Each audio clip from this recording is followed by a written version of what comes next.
नमस्कार, मैं हूं विनय सिंह। आपका बहुत बहुत स्वागत है।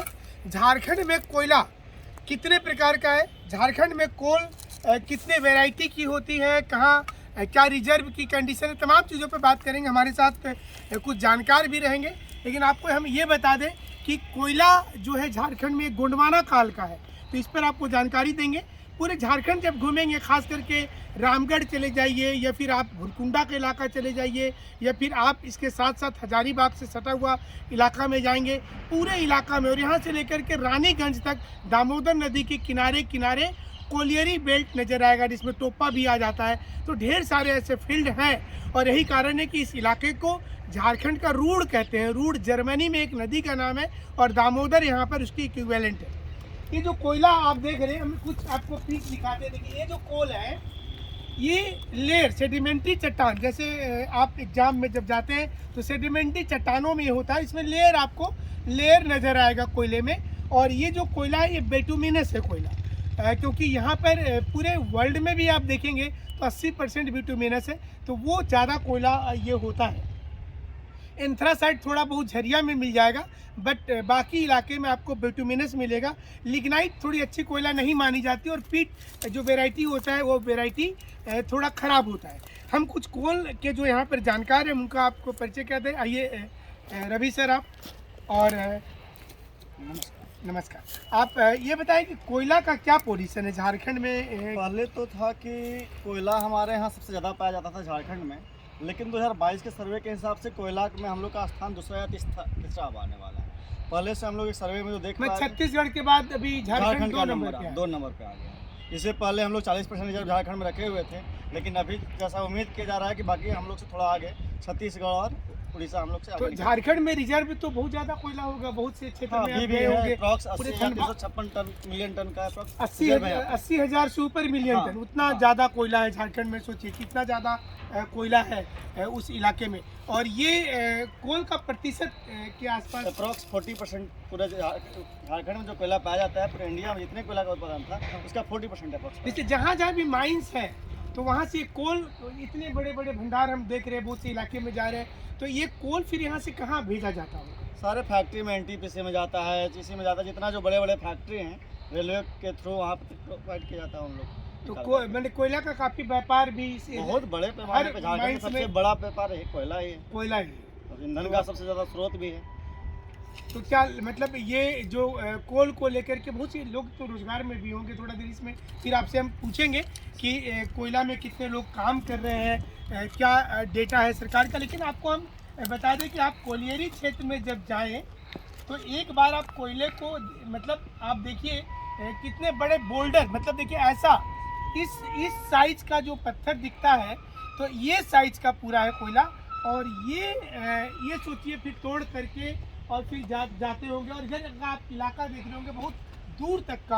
आप थोड़ी सी इधर आए और देखिए पूरा दूर तक इधर आप देखिए, ये पूरा इलाका आपको दिख रहा होगा। देखिए बहुत बड़ा भंडार कोयले का जमा आपको पूरे इलाके में आपको मिलेगा, सिर्फ यहाँ पर ही नहीं, पूरे अलग अलग प्रदेश में आपको देखने को मिल जाएगा।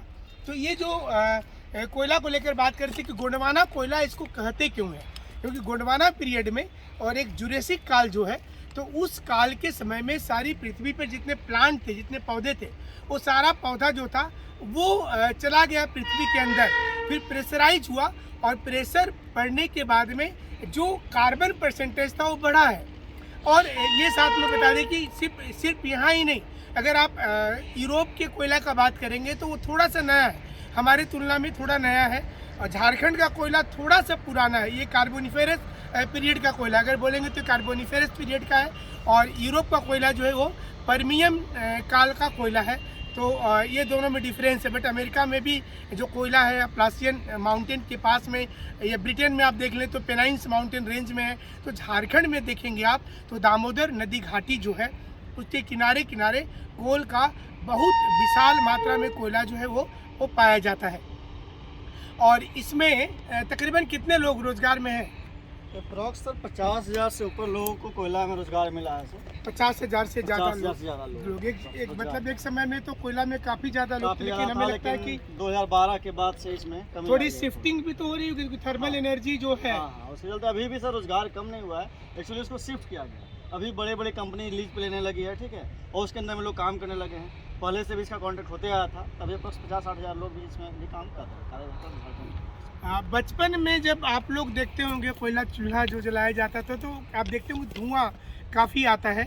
कोयले में अगर सल्फर डाइऑक्साइड की मात्रा होती है और वाटर वेपर दोनों हो तो वो जो पीला कलर का भी थोड़ा सा धुआं हो जाता है, वो जहरीला भी होता है। कभी कभी आप सुनते हैं कि कोल इंडस्ट्री में बहुत ज़्यादा जो है कुछ लोगों की मौत हो गई तो SO2 के चलते वो हो जाता है।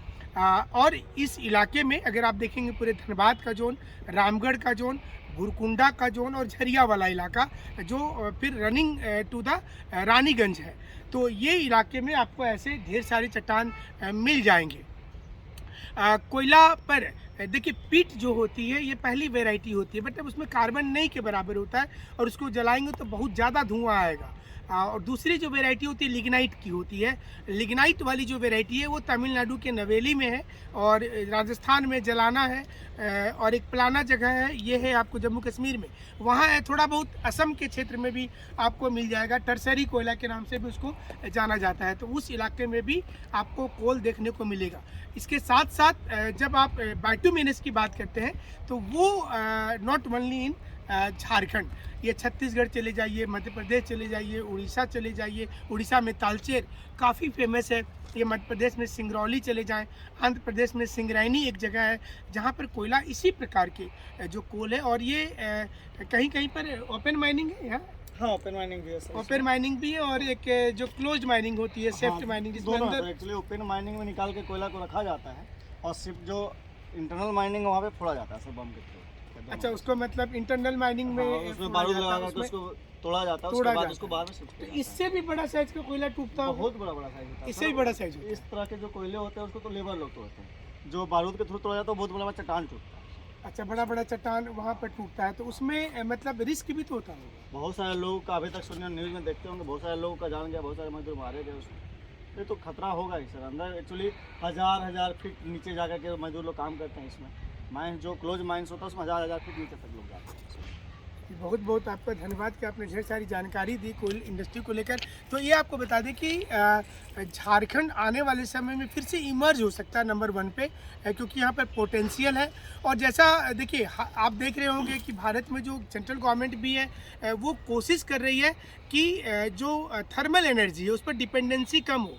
कोयला को ज्योग्राफी में रॉबर इंडस्ट्री बोलते हैं, मतलब एक बार इसको अगर आप जला देते हैं तो नष्ट हो जाता है, तो उसके बाद आप इसको रिन्यू नहीं कर सकते। तो सोलार पैनल इसके जगह पर आ गया है, विंड एनर्जी आ गया, टाइडल एनर्जी आ गया है, तो उस पर ज़्यादा फोकस सरकार का हो रहा है। इसके बगल में आप जैसे झारखंड में तो ढेर सारे थर्मल प्लांट है जहाँ पर कोयला से ही बिजली पैदा किया जा रहा है। इसके अलावा पैडल हाइडल भी है झारखंड में, तो ये दोनों का बहुत ज़्यादा ये है। और यहाँ से जो सप्लाई है बड़ी बड़ी कंपनी को भी कोल का सीधे तौर पर हो रहा है। तो हम ये आपको पूरा कोल के बारे में कोशिश हमने किया कि आपको तमाम चीज़ों की जानकारी मिले, कम समय में मिले।